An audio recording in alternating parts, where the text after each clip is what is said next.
ቆይ ግን አንዳንድ ሰዎች ጤነኛ ናችሁ ወላ እንዴት ናችሁ? ሰላም ናችሁ አላችሁ ወይ? ደህና ናችሁ? በራሳችሁ እንዲደርስ የማትፈልገውን ነገር ሰው ላይ አታደርጉ። አዎ ኮመንት ላይ ያየኋችሁ በጣም ብዙ ሰዎች አላችሁ። ሄሉ አትጨማለቂ፣ አንቺ እኮ ከሱ ውጭ ብዙ ነገር አድርገሻል ብላችኋታል። አዎ ከሱ ውጭ ብዙ ነገር አድርጋለች። ያ ማለት ግን አምኖበት ይቅርታ አድርጎላት በቃ አልቻልኩም ማለት ያን ሁሉ ነገር እንደተፈጠረ እኮ ያውቃል። ያንን ነገር ስለተፈጠረበት ብላ እሷ ደግሞ ከሱ ርቃ ነበር አይደል እንዴ?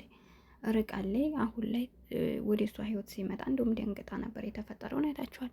ስለዚህ እሱ አላማውን በጀርባ አቅዶ በደካማ ጎኗ ተጠቅሞ አሁን ላይ ዛሬ ላይ ሽማግሌ መላኩ እንደ ክብር ሁላችንም ስለምናውቀው ክብር ነው ብለን ስለምናስብ እሷም ደግሞ ያኔ ምን ያክል ከሌሎቹ የተለየ ነው ብላ እንዲታምነው አድርጎ ካሳመናት በኋላ ዛሬ ላይ ለህር ነው ማለት እንዴ? ምን ችግር አለው? የሰው ልጅ እኮ ቢያንስ ሰው ማለት በምንድን ነው የሚባለው? ብልጥ ሰው ማለት የተወረወረበትን ድንጋይ መልሶ መወርወር ሳይሆን በተወረወረለት ድንጋይ ቤት መስራት ማለት ነው። እነሱ እሷ ከእሷ የተሻለ ሆኖ ከተገኘ ስለዚህ እሱ አሁን ያንን ነገር በይቅርታ አምኖበት መቀጠል ነው እንጂ ዛሬ ላይ በቀለለኛ ማስተማር ለትውልዱ ማስተማር ያሁን ተገቢ ነው ብላችሁ ታስባላችሁ?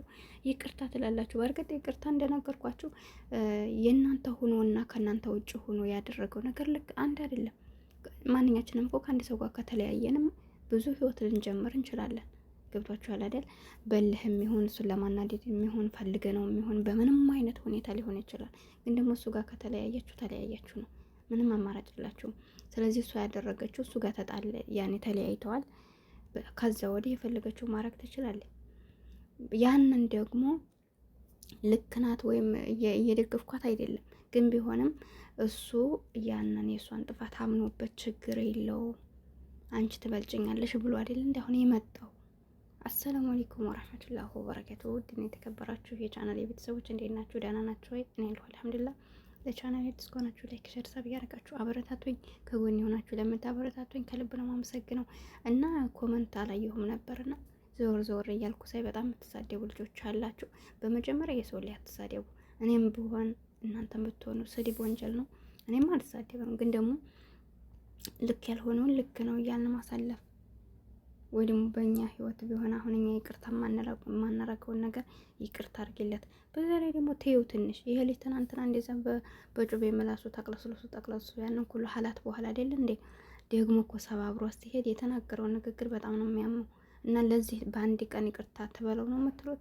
ማየት አለባት ዞር ብላ እስኪ ትሞክረው። ሁሉን እሺ እንኳን ሁሉን እሺ እያላችኋቸውና እናንተ ጠንካራ ሆናችሁ ራሱን ሴትን ለመስበር ወደኋላ አይሉ እና በጣም ከባድ ነው። ስለዚህ ናቴ እኔ አሁንም እውነታ ባይበት ይቅርታ ብታረግለት ደስ ይለኝ ነበረ። ነገር ግን እኔ ከፊቱ ላይ ምንም እውነት አላየሁበትም። ራሱን ለማውጣት የሚጠቀመው ነው። በቃ አይን እኮ ያስታውቃል። እንዴት እኛ ዙሩ አይተን ነው የምንፈርደው አይደለ? ግን ደግሞ አይታችሁ በምትፈርዱ ነገር ላይ አይኑ ላይ የምንነበበው ነገር የእውነት አይደለም። እውነት እሷን ሊያገባ ሽማግሌ የሚለው ውሸቱን ነው። በተመልካች ፊት እሱ ጥፋተኛ እንዳይባል ራሱን ለማውጣት የሚጠቀመው ነገር ነው። ገብቷችኋል አይደል? እውነተኛ ያለባቸው ሰው ያስታውቃሉ ፊታቸው ላይ።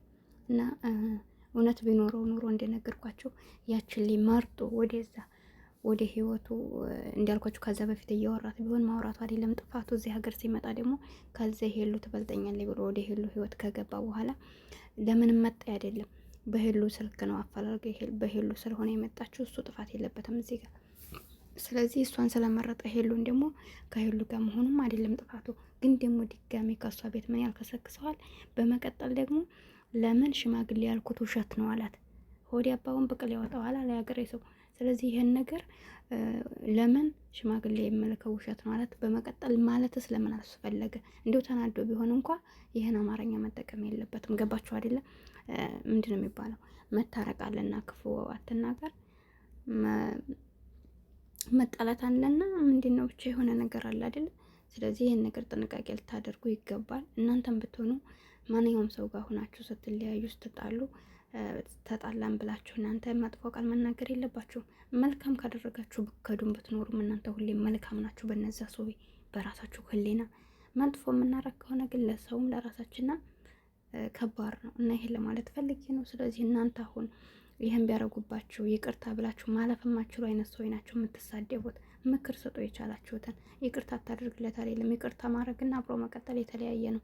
ሄሉ ለስንት ሰው ነው ይቅርታ እያደረገች ያለፈችው? ግን እኔ ሳስባቸው በህይወቷ የሚመጡት ወንዶች ሁላቸውም እሷን መጠቀሚያ መፈመሻ እያደረጉ ነው የሚሄዱት። ለምን እንደው አይገባኝም።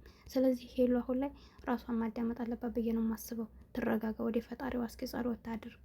ገባችሁ አይደል? አንዳንድ ጊዜ በራሳችን ታግለን የማናሸንፈውን ነገር ፈጣሪ ያስተካክልልናል። ቅድሚያ ለፈጣሪዋ። እያያችሁ ነው፣ የሰው ልጅ ይመጣል ይሄዳል፣ ግን ከእሷ ጋር ያለው ማን ነው? ፈጣሪዋ ግን ሁልጊዜ ካለበት ጭንቀት እያወጣት አሁንም ለተፈጠረው ነገር እንትን እያላት ነው የሚኖረው። እና አንዳንድ ጊዜ ሁሌ ብቻ በአንድ መንገድ መጓዝ የለብንም። ያለ ወንድ ሰው መኖር አይችልም እንዴ! የምር በጣም ያስጠላል። በጣም ተፈታተኔ። ቤተሰቦቿ ራሱ አሳዘኑ። ደግሞ እንዴት ነው እሷ ስምታምነው?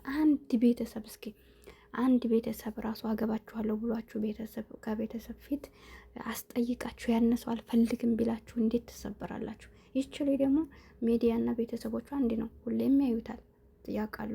እያንዳንዱ ነገር ወድሻለሁ እያሉ መጨረሻ እየጎዷት ሲሄዱ እንዴት ነው የሚሰማችሁ? ታዲያ ይሄ እኮ በጣም ከባድ ነው። እና ውሳኔዋን እኔ ሳላደንቅ አላልፈም። የእውነታ ካለው ነገም ከነገ ወዲያ ማስተካከሉ ያችኛቱን ከህይወት አውጥቶ ይመጣል። ከዛ ውጭ ግን አስፈላጊ አይደለም ብዬ ነው የማስበው። እና እናንተስ ምን ትላላችሁ? ለማንኛውም ስሜታዊ ሆኜ ነው እየተናገርኩ ያለው። ተናድጃለሁ ዛሬ በእውነት። ለምን የማስመሰል የስቴፌቱን ህይወት አያችሁት? እየዋሸ ነው። ምን በቃ እውነት የለው። ሄሉ እኮ ታውቃለች አይተው የውሸቱ እንደሆነ